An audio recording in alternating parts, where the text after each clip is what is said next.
ये क्लास 10 का group discuss है, एसएसटी का ग्रुप डिस्कस है। इसमें 2022 और 2023 साल का क्वेश्चन ग्रुप डिस्कस होगा, क्वेश्चन बैंक से 2022 और 2023 का। तो आप लोग भी देखेंगे इन बच्चों का क्या है कि कौन कितना याद करके आए हैं, और जो क्वेश्चन पूछा जाएगा उस क्वेश्चन का ऑप्शन भी मिलेगा। आप लोग भी अपना कॉपी कलम ले लेंगे और ये पूछने के बाद ये लोग कितना देर में जवाब देते हैं और आप कितनी देर में जवाब लगाते हैं, जितनी क्वेश्चन का डिस्कस होगा आप उसमें से कितना नंबर लाते हैं और ये बच्चे कितना नंबर लाते हैं, एक दूसरे से तुलना करना है। हमारी तैयारी कितनी है और दूसरे की तैयारी कितनी है, ये आप कलम कॉपी लेकर के बैठेंगे, लिखेंगे क्वेश्चन, कितना आंसर दिए जवाब। तो चलिए हम इसी के साथ इन लोगों को क्वेश्चन पूछते हैं और अभी का कॉपी कलम ले लीजिए साथ में। तो पहला है क्वेश्चन, चारों में से कोई भी बोल सकते हैं, ठीक है? चारों में से कोई बोल सकते हैं, जो पहले बोल सकते हैं उसका मान होगा, ठीक है? और सही बोलेंगे। देखते हैं कौन पहले बोलते हैं क्वेश्चन का आंसर। रेडी? चलिए, पहला क्वेश्चन है, सासाराम नगर का विकास हुआ था। पहला क्वेश्चन है, सासाराम नगर का विकास हुआ था प्राचीन युग में, मध्य युग में, आधुनिक युग में, इनमें से कोई नहीं। कौन पहले बताएंगे? अच्छा चलिए बताइए। मध्य युग में। क्या आपका आंसर? मध्य युग। आपका क्या आंसर है? तुमको याद नहीं है? चलो, इसमें तो मध्य युग आंसर सही है, तीनों बोले हैं और एक नहीं बोल पाई। नंदनी तुमको याद नहीं है क्या? देखो कितनी गलती की है। हम पहले बोल दिए थे कि 22-23 का क्विज होने वाला है, याद करके आना था ना तुमको। चलिए, वेरी गुड, 3 बच्चों का आंसर आया मध्य युग, सही है। सासाराम नगर का विकास मध्य युग में हुआ था। अगली क्वेश्चन है, भारत आने वाले प्रथम व्यापारी कौन थे? वाह वाह वाह वाह, ये तो बिना ऑप्शन का आंसर आ रहा है, पुर्तगाली। क्या आप लोगों में किसी को आ रहा था इसका आंसर? भारत में आने वाले प्रथम व्यापारी कौन थे? पुर्तगाली। Very good. इसी तरह डायरेक्ट हिट करना है। क्रांतिकारी नेता सूर्य सेन का उपनाम क्या था? मास्टर दा। वाह वाह, एक बच्चे का आ रहा है आंसर मास्टर दा। मास्टर दा, ठीक है, इसका क्या आंसर होगा? मास्टर दा। क्रांतिकारी नेता सूर्य सेन का उपनाम क्या था? मास्टर दा। Very good. अगला क्वेश्चन है, जिसको याद होगा ना वो सिर्फ हाथ खड़ा कर देना, ठीक है? जिसको याद होगा। अब पहले जो हाथ खड़ा करोगे उसी को पूछेंगे। आप देखते नहीं है? हाँ देखेंगे, ठीक है। और वीडियो में तुम लोग भी पहले आंसर लिख के रखना, टाइम देख लेना कितना देर में आंसर देते हैं। ऐसा नहीं कि ये सामने है तो इसी का है, तुम लोग भी वीडियो में देखना। चलो, अगला क्वेश्चन है, कंबोडिया की राजधानी है? कंबोडिया की राजधानी, देखो अभी कोई हाथ नहीं खड़ा, हाँ एक हाथ, सीधा हाथ खड़ा हो गया है, और इधर सौरभ का भी हाथ खड़ा हो गया है। तो कंबोडिया की राजधानी पहले सिद्धराज पूछते हैं, कहाँ है? नोम पे। कहाँ है? चलिए, दोनों के आंसर नोम पे पेन है। सही आंसर है क्या? हाँ सही आंसर है। प्रिया तुमको याद नहीं था? अच्छा, कंफ्यूजन में थी, ये कंफ्यूजन को दूर रखना, ठीक है? चलिए, अगला क्वेश्चन है, केंद्रीय सांख्यिकी संगठन की स्थापना कब हुई थी? केंद्रीय सांख्यिकी संगठन की स्थापना कब हुई थी? 1951। सौरभ का आंसर 1951 आ रहा है। सिद्धरा कंफ्यूजन में है लग रहा है। करेक्ट, 1951 में। हाँ, मतलब दोनों बोल देते, चलो भाई हम भी सपोर्ट कर देते हैं। अच्छा चलो, 1951 में हुआ था। केंद्र सांख्यिकी संगठन की स्थापना कब हुई थी? तो 1951 में हुई थी। आप लोग का क्या आंसर आ रहा है? कमेंट बॉक्स में लिखना जो आंसर आ रहा है, ठीक है ना? फटाफट कमेंट में लिख के भर देना कमेंट को। भारत में कौन शासन प्रणाली है? कौन बताओगे इसका आंसर? संसदीय प्रणाली। हुआ, एक आंसर आ रहा है, संसदीय प्रणाली, संसदीय व्यवस्था। क्या सिद्धरा तुम्हारा आंसर? सही आंसर बोला ये। हुआ, सपोर्ट में है सब कोई, संसदीय व्यवस्था। चलो, तुम्हारा क्या? संसद व्यवस्था, सबका सपोर्ट है, यानी कि सौरभ पहले आंसर दिए हैं। ओके, चलो ठीक है। तुम लोगों में आंसर क्या आ रहा था? संसदीय व्यवस्था, ये आंसर होगा। अगला क्वेश्चन है, इटली के एकीकरण में निम्न में से, यानी निम्न बोल रहे हैं तो हम डायरेक्ट बोलते हैं इटली। हाँ, इनमें से सभी। ओ, इनमें से सभी तो ऑप्शन ए में है। मैग्नीज और मेजनी गेरिबोल्डी। गेरिबोल्डी, वाह, मेजनी का और गेरिबोल्डी और काउंट कावोर, ये है। तुमको याद नहीं है? क्या क्या है? इनमें से सभी। हाँ, इनमें से नहीं, सबका नाम बताओ। गैरिबाल्डी, मेजनी और काउंट कावोर। देखो सबको याद है क्या? तुम लोगों को याद है? तुम लोग को याद है तो कमेंट बॉक्स में लिख करके भेजना, इटली के एकीकरण में निम्न से किससे योगदान किया था। तो आपको कमेंट बॉक्स में लिख देना है जो जो इस एकीकरण में योगदान दिया था, कमेंट बॉक्स में लिख देना, ठीक। भारत में 1 रुपया का नोट कौन जारी करता है? वित्त विभाग। देखो वित्त विभाग, सबका आंसर आ रहा है वित्त विभाग। कौन पहले जवाब दिए थे? अच्छा, सौरभ पहले जवाब दिए थे। भारत में 1 रुपया का नोट कौन जारी करता है? वित्त विभाग। आप लोग का आंसर आना चाहिए, भारत में 1 रुपया का नोट कौन जारी करता है? तो वित्त विभाग इसका आंसर है। आप लोग भी कमेंट बॉक्स में लिख देना वित्त विभाग। अगला क्वेश्चन है, विश्व व्यापार संगठन की स्थापना कब हुई? विश्व व्यापार संगठन की स्थापना कब हुई? ऑप्शन चाहिए। 1990, 1992, 1995, 1996। क्या आ रहा है आंसर? 1995 आ रहा है आंसर। आप लोग का क्या आंसर आ रहा था? कमेंट बॉक्स में लिखना है विश्व व्यापार संगठन की स्थापना कब हुई थी? तो 1995। नेक्स्ट क्वेश्चन है, किसने कहा लोकतंत्र जनता का? Abraham Lincoln. देखो क्वेश्चन बोलने से पहले आंसर आ चुका है। Very good. क्या आप लोग को याद है? अब्राहम लिंकन, लोकतंत्र जनता, जनता के लिए तथा जनता के द्वारा शासन, ये लोकतंत्र, ये शब्द किसने कहा था? Abraham Lincoln. ये कहाँ के राष्ट्रपति थे? अब्राहम लिंकन अमेरिका के राष्ट्रपति थे। कहाँ के राष्ट्रपति थे? अमेरिका के राष्ट्रपति थे। Very good.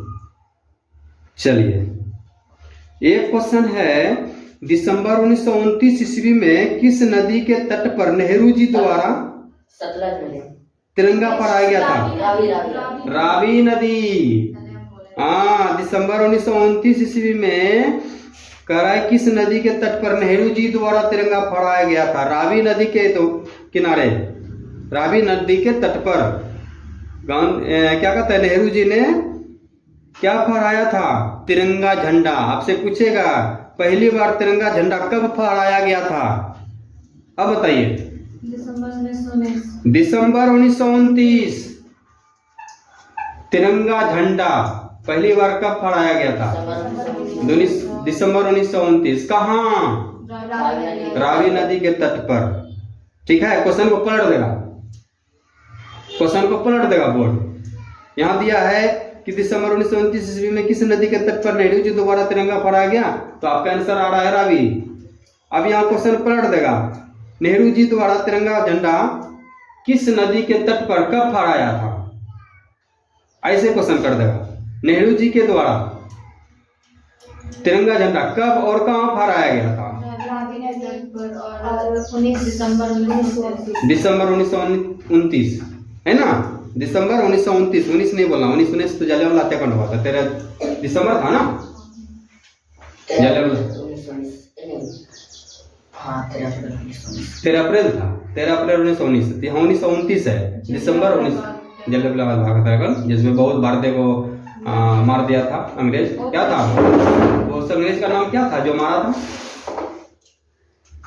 जो मारा था जलियांवाला हत्याकांड पर गोलियों से भूंज डालो, इन भारतीयों को गोलियों से भूंज डालो, कौन बोले थे? कौन हुक्म दिए थे? कमेंट बॉक्स में तुम लोग भी लिखना और तुम लोग हमको बताना कि कौन ऐसा कौन किया था? जलियांवाला हत्याकांड कौन करवाया था?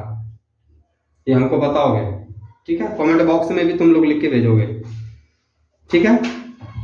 तो रावी नदी के किनारे 1929 में नेहरू जी के द्वारा तिरंगा झंडा फहराया गया था, ठीक। चलो अगला क्वेश्चन है, मराठा समाचार पत्र किस भाषा से संबंधित था? अंग्रेजी। हाँ, मराठा समाचार पत्र किस भाषा में था? अंग्रेजी। तुम लोग भी कमेंट में लिखोगे मराठा समाचार पत्र किस भाषा से संबंधित था?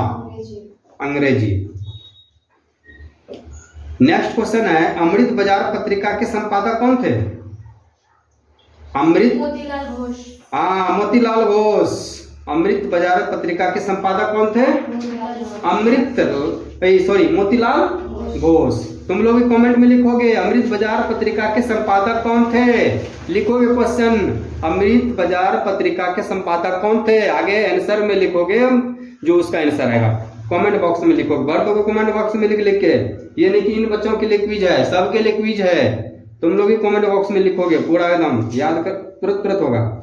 एशिया में सबसे पुराना रेलवे वर्कशॉप कहाँ कौन है? उत्तरी पूर्व। Question repeat. क्वेश्चन है, एशिया में सबसे पुराना रेलवे वर्कशॉप कौन है? जमालपुर। Jamalpur railway workshop. ठीक है, कि कौन सा है? Jamalpur railway workshop. एशिया में सबसे पुराना रेलवे वर्कशॉप कौन है? तो जमालपुर रेलवे वर्कशॉप। चलिए नेक्स्ट क्वेश्चन, रॉबर्ट ओवेन कहाँ का निवासी था? पुर्तगाल का। नहीं, दक्षिण। रॉबर्ट ओवन कहाँ का निवासी था? ब्रिटेन। हाँ, आंसर सही होगा, ब्रिटेन। रॉबर्ट ओवन कहाँ का निवासी था? तुम लोग भी क्वेश्चन में लिखोगे, क्वेश्चन लिखोगे रॉबर्ट ओवन कहाँ का निवासी था, ऐसे लिखोगे क्वेश्चन कमेंट बॉक्स में, और फिर उसका आंसर लिखोगे।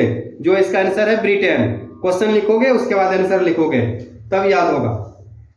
अच्छा, अगला क्वेश्चन है, कंबोडिया की राजधानी है? नाम पेन। हाँ, कंबोडिया की राजधानी नाम पेन। फिर से बता देते हैं, 2022 का ये है क्वेश्चन। 2022 में क्वेश्चन यह चला था, तो 2022 से 2025 तक के क्वेश्चन का क्विज होगा। तो 2022 का क्वेश्चन अभी क्विज हो रहा है, तो तुम लोग भी कॉपी कलम लेकर के बैठो और क्या कहते हैं, इस क्वेश्चन का आनंद, इस क्विज का आनंद लेना है और सबका आंसर देना है तुम लोग को भी। ये बच्चे तो दे ही रहे हैं, और साथ साथ तुम लोग भी क्वेश्चन लिखोगे कमेंट बॉक्स में, क्वेश्चन लिखोगे उसका आंसर लिखोगे। अगला क्वेश्चन है, बाढ़ का प्रमुख कारण है? जल की अधिकता और वर्षा की अधिकता। जल की अधिकता, वर्षा की अधिकता, और इनमें से सभी था। इनमें से सभी। एक ऑप्शन और होगा ना, इसका एक होगा, एक क्या होगा? नदी तल पर मलबों की। हाँ, यानी बाढ़ का प्रमुख कारण जो है वह जल की अधिकता है, नदी तल पर मलबों का निक्षेपण, वर्षा की अधिकता, ये तीन है कारण। तो बाढ़ का प्रमुख कारण, ये 2022 में क्वेश्चन पूछा था, बाढ़ का प्रमुख कारण है तो जल की अधिकता, नदी तल पर मलबों का निक्षेपण, वर्षा की अधिकता, ये सब है। ठीक है, तुम लोग भी कमेंट में लिखोगे जल की अधिकता, नदी तल पर मलबों का निक्षेपण, वर्षा की अधिकता, ये लिखोगे, याद होना चाहिए सबको। सीमेंट उद्योग का कच्चा माल क्या है? चूना पत्थर। चूना पत्थर। देखो आंसर आ गया, चूना पत्थर। सीमेंट उद्योग का कच्चा माल क्या है? चूना पत्थर। तुम लोग भी कमेंट बॉक्स में लिखोगे। राज्यपाल की नियुक्ति कौन करता है?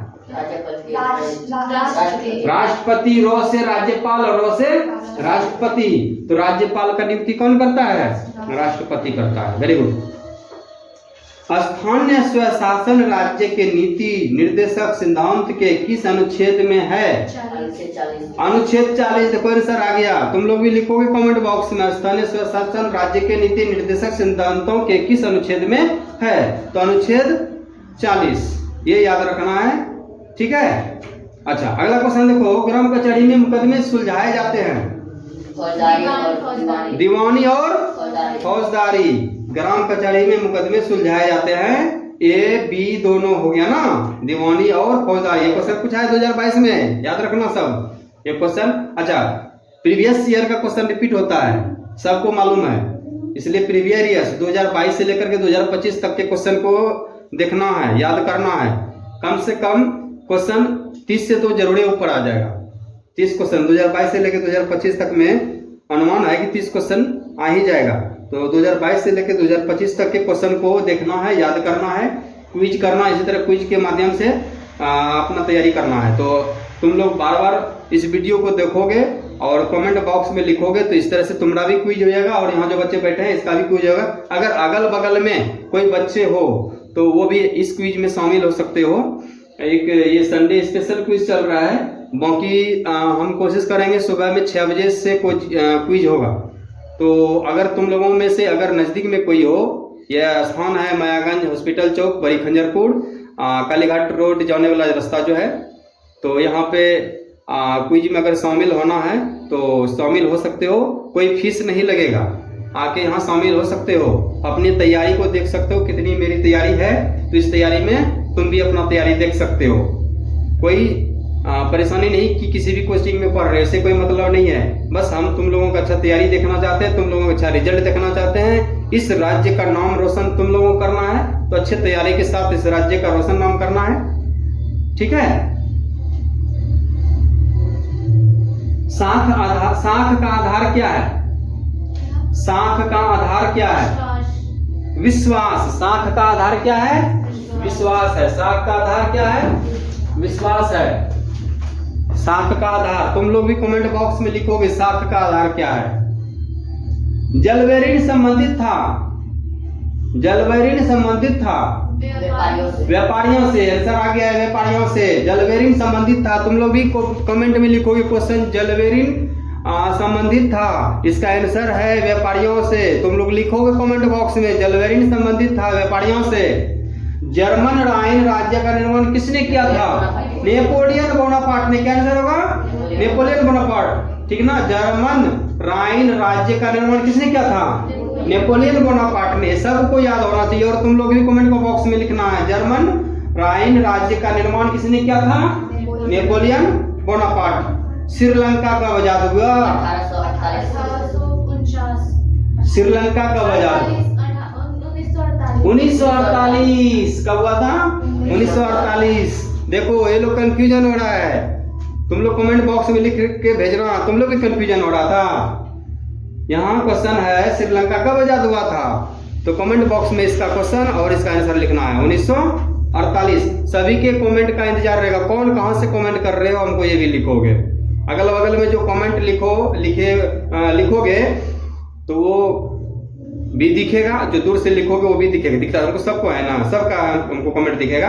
और एक चीज बोलना चाह रहे हैं, यह कोचिंग एसएलपी कोचिंग में हो रहा है क्विज, तो तुम लोग एसएलपी कोचिंग में आकर के ज्वाइन कर सकते हो। एसएलपी कोचिंग यह बड़ी खंजरपुर में है, यह मायागंज हॉस्पिटल चौक जाने वाले रास्ते में, कालीघाट जो जाता है रास्ता, जहाँ हर साल सभी मूर्तियों का विसर्जन होता है, जिसको मुसहरी घाट भी बोला जाता है।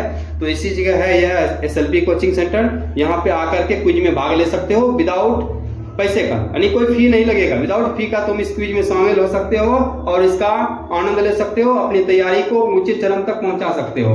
तो जितनी तैयारी तुम लोगों का होगा उतनी अधिक तुम क्वेश्चन को हल कर पाओगे। तो आओ यहाँ पे जल्द से जल्द आ जाओ। किसी भी कोचिंग में पढ़ रहे हो पर कोई क्विज करने के लिए यहाँ पे पहुंच जाओ। तुम्हारी तैयारी तुम्हें अपनी खुद करनी है, कोई कोचिंग वाले तैयारी अगर करवा रहे हैं तो उसका फायदा उठाना है। तो ये कोचिंग में तैयारी हो रहा है, इस कोचिंग में आओ और अपनी फायदा उठाओ, कोई पैसा नहीं लगेगा। इस क्विज में बिना फी का शामिल हो जाओ। तो अगला क्वेश्चन है, वियना सम्मेलन हुआ था 1815 में। क्या आंसर होगा? 1815 में वियना सम्मेलन कब हुआ था? 1815 में। तुम लोग कमेंट बॉक्स में लिखो वियना सम्मेलन हुआ था 1815 में।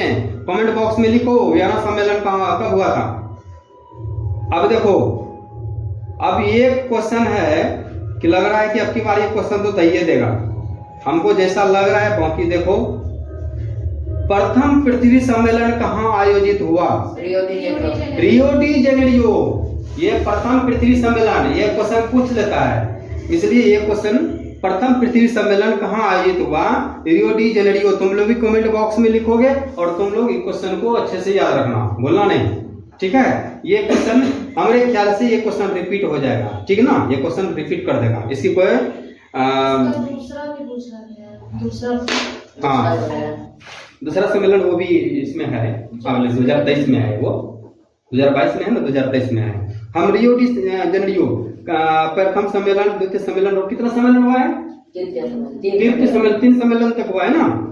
तो हम ये बता देंगे तुम लोगों को, तुम लोग भी अब बता देना कब कब हुआ है, ठीक है। प्रथम पृथ्वी सम्मेलन, द्वितीय पृथ्वी सम्मेलन, तृतीय पृथ्वी सम्मेलन, ये तीनों कमेंट बॉक्स में लिख देना। प्रथम पृथ्वी सम्मेलन कब हुआ था, द्वितीय पृथ्वी सम्मेलन कब हुआ था, तृतीय पृथ्वी सम्मेलन कब हुआ था, ये कमेंट बॉक्स में लिख के हमको भेजोगे, कमेंट लिख करके। और तुम लोग भी कमेंट बॉक्स में वीडियो देख करके कमेंट में लिख करके भेजोगे, प्रथम पृथ्वी सम्मेलन कब हुआ था, द्वितीय पृथ्वी सम्मेलन क्या हुआ था, तृतीय पृथ्वी सम्मेलन क्या हुआ था। ठीक है ना, कब हुआ था ये तो लिख के भेजना कमेंट में, ठीक है। विकसित देशों की आय में वृद्धि के लिए किस पद का प्रयोग होता है? विकसित देशों की आय में वृद्धि के लिए किस पद का प्रयोग होता है? नहीं आता है किसी को? विकसित देशों की आय में वृद्धि के लिए किस पद का प्रयोग होता है? तुम लोग कमेंट में लिखोगे क्या है क्वेश्चन, विकसित देशों की आय में वृद्धि के लिए किस पद का प्रयोग होता है? तो इसका आंसर जो है वो अभी तुम लोग बताओगे, पहले हम ऑप्शन देते हैं, अगर याद हो तो तुम लोग कोशिश करना।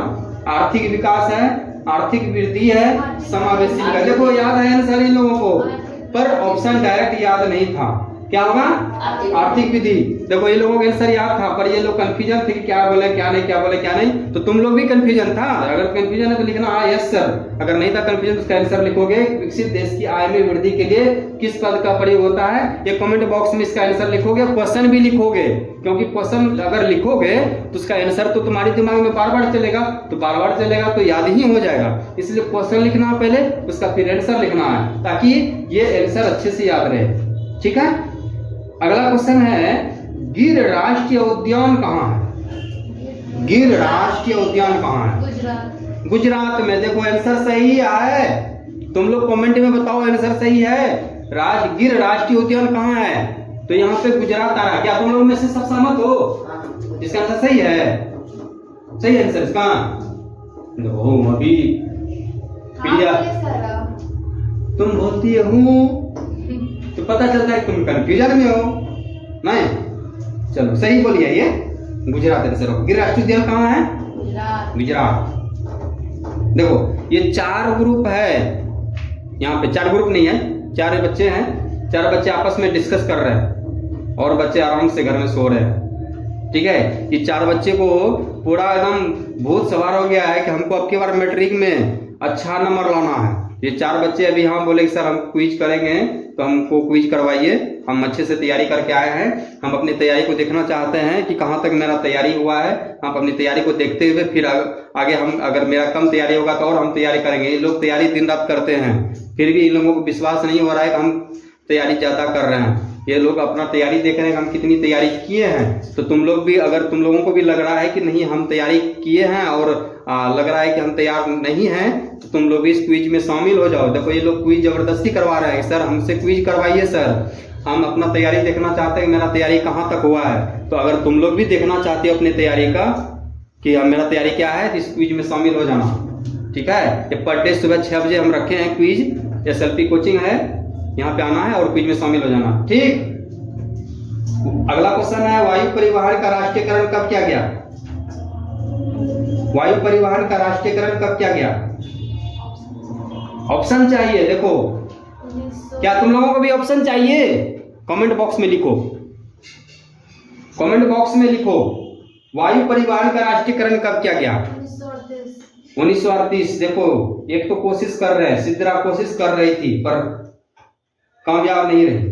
चलो कोशिश करने वाले बच्चे तो कामयाब ही होते हैं। अभी ने तो फिर दूसरे क्वेश्चन में हो जाएंगे, इसके लिए ऑप्शन हम देते हैं। 1933 ईस्वी में, 1947 ईस्वी में, 1950 ईस्वी में, 1953 ईस्वी में। देखो सबको याद था, लेकिन मन में होता है ना कि सही है कि गलत है, सही है कि गलत है। भाई सबके मन में ये बात रहता है। ऐसा नहीं कि बच्चे अभी कंफ्यूजन में है, सबका ये हाल होता है। लेकिन डरना नहीं है, एकदम मुस्कुराहट के साथ डर का सामना करना है, ठीक है। तो 1953 इसका आंसर है। वायु परिवहन का राष्ट्रीयकरण कब किया गया था? तो इसका आंसर है 1953, ठीक है।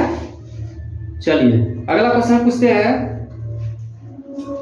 भारत में सबसे बड़ा लौह अयस्क उत्पादन राज्य है? ओडिशा। देखो बच्चे आंसर दे रहे हैं, भारत में सबसे बड़ा लौह अयस्क उत्पादक राज्य है, यहाँ उड़ीसा बोल रहे हैं। क्या सही है गलत है? तुम लोग बताना। सिद्रा सही आंसर दे रही है, गलत आंसर दे रही है, वहां लिखोगे। सिद्रा सही आंसर दे रही है कि गलत आंसर दे रही है, वहां लिखोगे कमेंट बॉक्स में क्या दे रही है, सही कि गलत। ये उड़ीसा बोल रही है और तुम लोग क्या आंसर देना चाहते हो वो लिखो। अब हम बोलते हैं, सुनो, भारत में सबसे बड़ा लौह अयस्क उत्पादक राज्य है कर्नाटक। कहाँ है? कर्नाटक। कर्नाटक भारत में जो है ना सबसे बड़ा लौह उत्पादक राज्य जो है वो है कर्नाटक, ठीक है। कर्नाटक, याद रखना भारत में सबसे बड़ा लौह उत्पादक कहाँ है? कर्नाटक में। ठीक है, बहुत अच्छा। अब देखो अगला क्वेश्चन है, भारत में कितने सार्वजनिक क्षेत्र के तेल परिष्करण केंद्र कार्य कर रहे हैं? भारत में कितने सार्वजनिक क्षेत्र के तेल परिष्करण केंद्र कार्य कर रहे हैं? ऑप्शन देखो, ऑप्शन चाहिए तुम लोगों को भी, कमेंट में बताओ बताओ, ये लोगों को ऑप्शन चाहिए, तुमको भी ऑप्शन चाहिए। देखो ये लोग अभी भी जवाब नहीं दिए हैं। भारत में कितने सार्वजनिक क्षेत्र के तेल परिष्करण केंद्र कार्य कर रहे हैं? चलो इन लोगों को ऑप्शन देते हैं, याद तो है पर कंफ्यूजन में है कि क्या आंसर सही है क्या नहीं।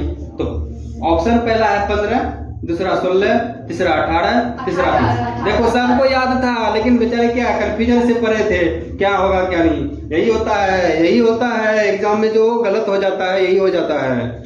लेकिन याद है सबको, एग्जाम गड़बड़ नहीं होगा इन लोगों का, याद है इन लोगों को। ऑप्शन रहेगा वहाँ, जहाँ तो हम डायरेक्ट पूछ रहे हैं ना, वहाँ ऑप्शन रहेगा, तो किसी को दिक्कत नहीं होगा और तुम लोगों को भी दिक्कत नहीं होगा। अगर तुम लोग याद किए हो तो तुम लोगों को भी दिक्कत नहीं होगा। इसलिए याद करना है, दिन रात मेहनत करो बाबू, मेहनत करोगे तो एग्जाम बहुत एकदम खुशी खुशी से दोगे।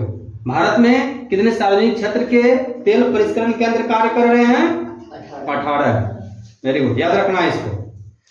और देखो पता है तुम्हारे लोकल क्वेश्चन है, सबसे अच्छा क्वेश्चन है तुम्हारा लोकल क्वेश्चन। अगर इसका जवाब नहीं दोगे ना तुम दोहरा दोहरा के पीटेंगे, पहले बता दिए भाई। कहलगांव ताप्य विद्युत, देख रहे हो ये लोग मेरा मजाक बना दिया, ये लोग क्वेश्चन बोलने नहीं दी, आंसर दे दी, गड़बड़ है बात, मेरा मजाक बना देती है। अब ये क्वेश्चन कुछ भी नहीं करेंगे। क्या सब तैयार हो? एक नवीकरणीय, जैसे बोलो, क्या बोल रहे हैं? नवीकरण ऊर्जा क्या है? नवीकरणीय तापीय विद्युत ऐसे जैसे ये कहलगांव वाला था ना, हाँ, वैसे एक नवीकरणीय वाला भी, वो औरंगाबाद में स्टेट 2025 में क्वेश्चन है। अच्छा होगा तो भेट ही जाएगा, 3 होते हैं। ठीक ना? अच्छा वो होगा इसमें तो देखिए लगे सब क्वेश्चन अभी तो 30% क्वेश्चन हुआ है, अभी तो बहुत क्वेश्चन। ठीक है, तो देखो ये क्या क्वेश्चन था, कहलगांव ताप्य विद्युत परियोजना कहाँ है? तो यह भागलपुर में है, जिसको एनटीपीसी बोलते हैं ना, इसी को एनटीपीसी बोलते हैं, भागलपुर में ना है कहलगांव। चलिए, वियना सम्मेलन हुआ था 1815 में। वियना सम्मेलन कब हुआ था? 1815 में। देखो तुम लोग को याद है वियना सम्मेलन कब हुआ था? 1815 में। चलिए अगली क्वेश्चन है, राष्ट्रीय जलमार्ग एक है इलाहाबाद से हल्दिया तक। देखो आंसर बोल रहे हैं लोग, इलाहाबाद से हल्दिया तक, इतना बड़ा बड़ा आंसर याद रखे हैं, लेकिन छोटे आंसर में लोग फंस जाते हैं। कोई बात नहीं, हिम्मत है, निकल जाएंगे। राष्ट्रीय जलमार्ग एक है इलाहाबाद से हल्दिया तक। तुम लोग भी राष्ट्रीय जलमार्ग है, कमेंट बॉक्स में लिखोगे राष्ट्रीय जलमार्ग एक है हल्दिया से कहाँ?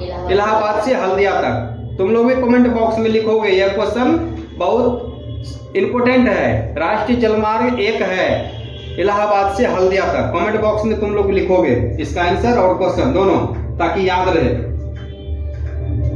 देखो एक क्वेश्चन है, छिपी बेरोजगारी पाई जाती है कृषि में। देखो याद है छिपी बेरोजगारी पाई जाती है कहाँ? कृषि क्षेत्र में।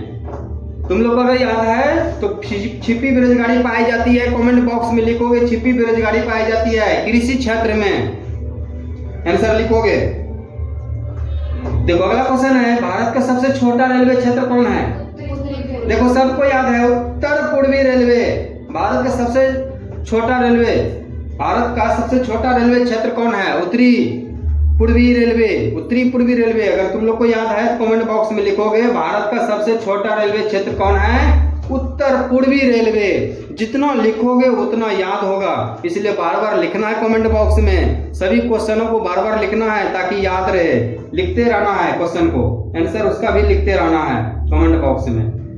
चलिए देखो अगला क्वेश्चन है, बांध का सॉरी, बांध को आधुनिक भारत का मंदिर किसने कहा? बांध को आधुनिक भारत का मंदिर किसने कहा? ऑप्शन चाहिए। क्या तुम लोग को भी ऑप्शन चाहिए कमेंट बॉक्स में? देखो, बांध का आधुनिक भारत का मंदिर किसने कहा? महात्मा गांधी, पंडित नेहरू, देखो ये लोग याद था, ये लोग जो है ना कंफ्यूजन में थी। अगर तुम भी कंफ्यूजन में हो तो लिखोगे यस सर, अगर तुम कंफ्यूजन में नहीं हो तो लिखना है बांध की आधुनिक भारत का मंदिर किसने कहा। आंसर में लिखोगे पंडित नेहरू, क्वेश्चन भी लिखोगे, आंसर भी लिखोगे, बार बार हमको कह रहे हैं, ठीक है। क्वेश्चन भी लिखना है, आंसर भी लिखना है, याद रहेगा। अगला क्वेश्चन क्या है? दक्षिण अफ्रीका के प्रथम व श्वेत राष्ट्रपति कौन थे? Nelson Mandela. दक्षिण अफ्रीका में पहले गोरे और काले का बहुत चलता था, गोरे और काले का झगड़ा बहुत चलता था कि तुम काला हो, तुमको कुछ नहीं हक मिलेगा। देखो, हाँ हम भी काले हैं भाई, हमको भी नहीं उस समय मौका मिलता कुछ, लेकिन राष्ट्रपति बन गया था नेल्सन मंडेला, राष्ट्रपति बन गया था। गोरे काले की लड़ाई करते करते जो है ना, काला जो नहीं होता है, काला, इसमें गाता है, गाना गाता है, काले हाथों क्या दिल वाले हैं। तो राष्ट्रपति कौन बने थे? Nelson Mandela. ये लोगों के दिल में बस गए थे। काला है लेकिन इसका विचार क्या था? बहुत साफ था, ठीक है। तो लोग रंग पे नहीं, लोगों को रंग पे नहीं जाना चाहिए, उसके गुण पे जाना चाहिए। ये बुरे पुराने लोग कहते हैं लोगों को रंग पे नहीं जाना चाहिए, लोगों को उसके गुण पे जाना चाहिए। और पता है मेरी मम्मी क्या कहा करते थे कि चाँद को नहीं देखो, काम को देखो। अगर तुम अपनी काम को देखते हो तो चाँद को देखना छोड़ दो, अगर तुम चाँद को देखते हो तो तुम्हारा काम में क्षति हो जाए, काम तुम्हारा जो है ना नहीं होगा। मम्मी ये कहा करती थी। अभी भी मम्मी की सबसे बड़ा गुरु तो मम्मी पापा होते हैं, उनके एक एक पॉइंट याद रखे हैं, इसलिए देखते हो ना जैसे तैसे भागे चले आते हैं। इसलिए तुम लोगों को भी यही हम सिखाना चाहेंगे कि काम को देखो, चाँद को नहीं देखना है। अपनी मेहनत को ऊंचे चरम तक लेके जाना है। इसके लिए जितना मेहनत करना पड़े कर लो, क्योंकि यही मेहनत तुमको जन्म जन्म तक लेके जाना है।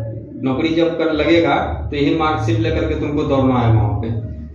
बहुत ऐसा नौकरी होता है कि तुम जो टेस्ट में नंबर लाओगे ना, इसी मार्कशीट से तुमको वहाँ नौकरी देगा कि तुम्हारे मार्कशीट में कितना नंबर है, उस मार्कशीट को देख करके तुमको नौकरी देगा। तो इतना मेहनत कर लेना है कि मार्कशीट में नंबर ज़्यादा हो जाए, ठीक ना। मार्कशीट में नंबर कम नहीं होना चाहिए, इतनी मेहनत कर लेना है कि मार्कशीट में नंबर ज़्यादा से ज़्यादा होना चाहिए। तुमको अपने से लड़ाई है, दूसरों से लड़ाई नहीं है, समझ गए ना। तुमको अपने से लड़ना है और दूसरों की बराबरी करना है, जलना नहीं है।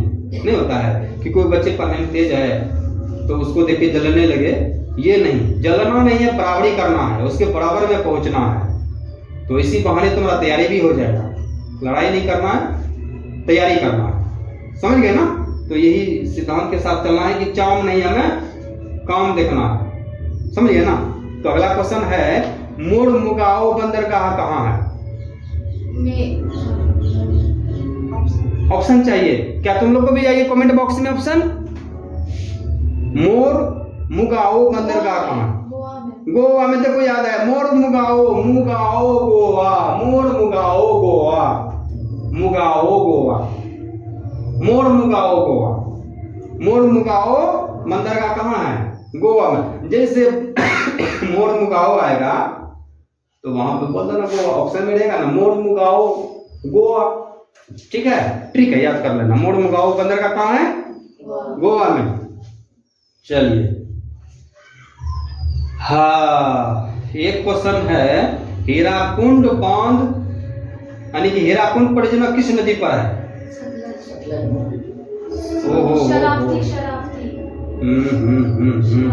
हीराकुंड परियोजना किस नदी पर है? तुम लोग कमेंट बॉक्स में लिखो तो। हीराकुंड परियोजना किस नदी पर है? हम ऑप्शन दे रहे हैं, देखो ये लोग तुरंत बोले कि सर हम तो गलती ये बोल रहे थे। महानदी, गोदावरी, दामोदर, सतलज, बताओ कौन सा है? महानदी। देखो सबको याद था, लेकिन सतलज में मार रहे थे तीर। देखो ये लोग जो है ना फंस जाते हैं कभी कभी, क्या करोगे, ठीक है। क्या होगा? सतलज नदी। हीराकुंड, सॉरी हम ये वही बोल रहे हैं। हीराकुंड परियोजना किस नदी पर है? महानदी। हीराकुंड, हीरा सबसे महंगा बिकता है ना, तो हीरा सबसे महंगा बिकता है, तो हीराकुंड महानदी। और से हीरा, हीरा महंगा बिका, मुँह से महंगा, मुँह से महानदी। हीराकुंड परियोजना, हीराकुंड परियोजना कहाँ है? महानदी। याद रहेगा ना, हीराकुंड परियोजना किस नदी पर है? महानदी। यानी हीरा महंगा बिकता है तो महंगा महानदी, ऐसे याद रखना। हीराकुंड परियोजना किस नदी पर है? तो हीराकुंड महानदी पर। हीरा महंगा बिकता है तो हीराकुंड परियोजना महानदी। हीरा से हीरा महानदी पे। हीराकुंड परियोजना किस नदी पर है? महानदी में। तुम लोग भी कमेंट बॉक्स में लिखोगे हीराकुंड परियोजना किस नदी पर है, तो महानदी याद रखोगे, ठीक है।